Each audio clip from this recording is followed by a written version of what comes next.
വചനവീഥിയിലൂടെ father JB Puthur.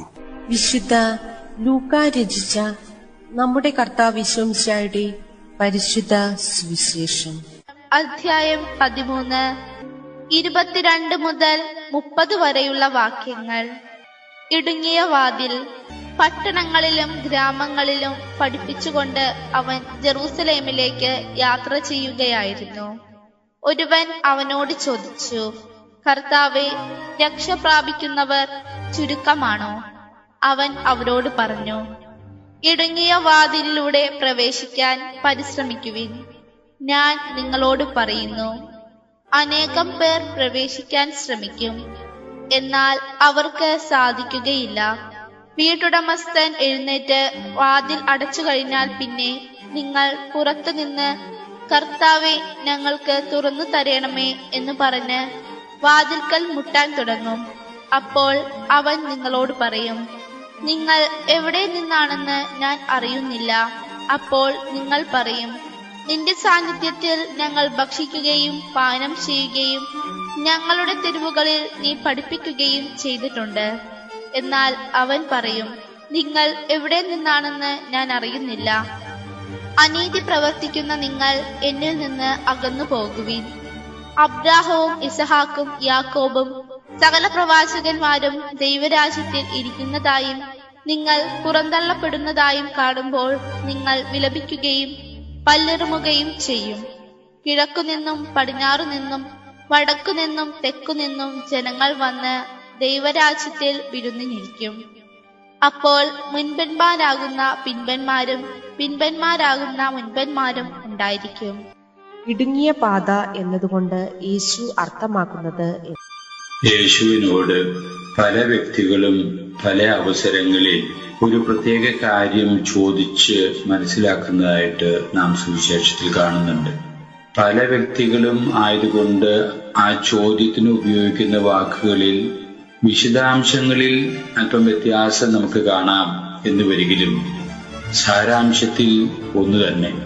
ചിലർ ചോദിക്കുന്നത് നിത്യജീവൻ പ്രാപിക്കാൻ ഞാൻ എന്തു ചെയ്യണം എന്നാകുമ്പോൾ മറ്റു ചിലരുടെ വാക്കുകളിൽ പ്രകാശിപ്പിക്കുന്നത് സ്വർഗരാജ്യം പ്രവേശിക്കാൻ ഞാൻ എന്തു ചെയ്യണം എന്നാകാം. വീണ്ടും മൂന്നാമതൊരു കൂട്ടര് ചോദിക്കുന്നത് നിത്യരക്ഷ പ്രാപിക്കാൻ ഞാൻ എന്തു ചെയ്യണം. ഇന്നത്തെ സുവിശേഷത്തിലെ യേശുവിനോടായിട്ട് ചോദിക്കുന്നത് രക്ഷപ്പെടുക എന്ന് പറയുന്ന എന്റെ വിശദാംശങ്ങളെ പറ്റിയുള്ള ചോദ്യമാണ്.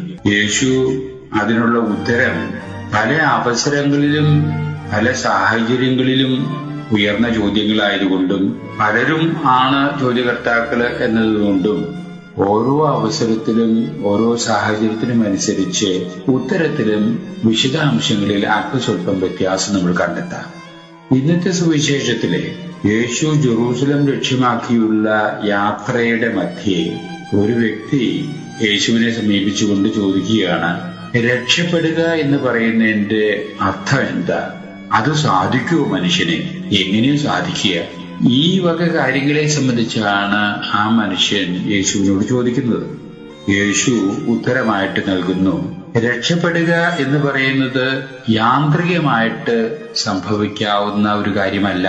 അത് സംഭവിക്കേണ്ടത് നല്ല ഒരുക്കത്തോടു കൂടെ പരിശ്രമം അതിന്റെ പുറകില് ഉണ്ടാകണം.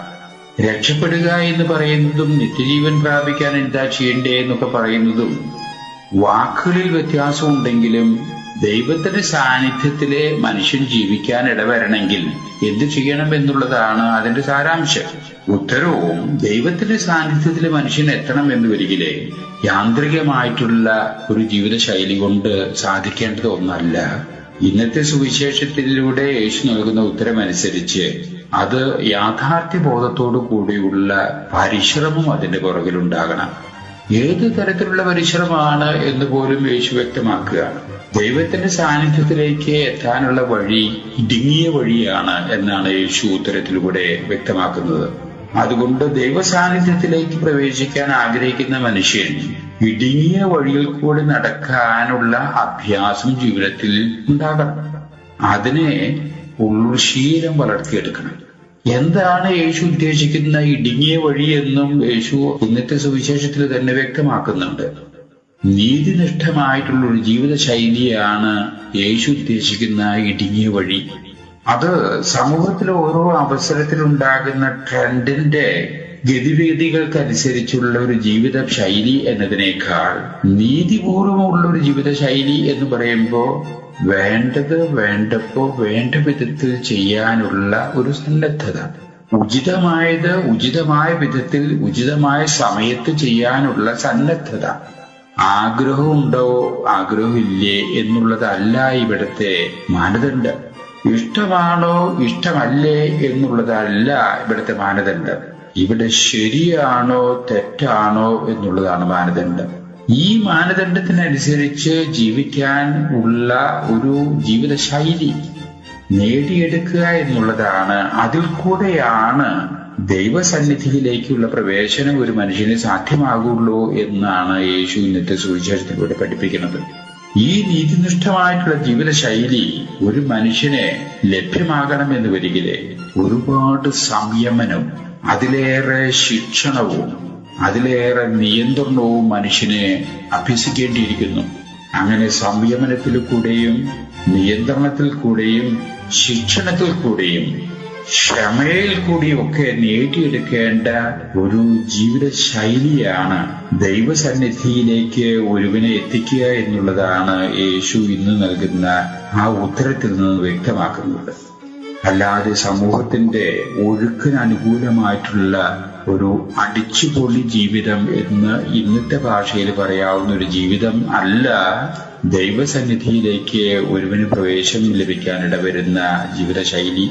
അത് നീതിനിഷ്ഠമായിട്ടുള്ള ജീവിതശൈലിയാണ് എന്ന് യേശു പറഞ്ഞു തരുന്നത് പഠിച്ചെടുക്കാനും ഗ്രഹിക്കാനും ജീവിതത്തിൽ അഭ്യസിക്കാനും ഇടവരേണ്ട ഒരു പ്രബോധനമായിട്ട് കരുതുക എന്നുള്ളതാണ് സുവിശേഷത്തിന്റെ സന്ദേശം.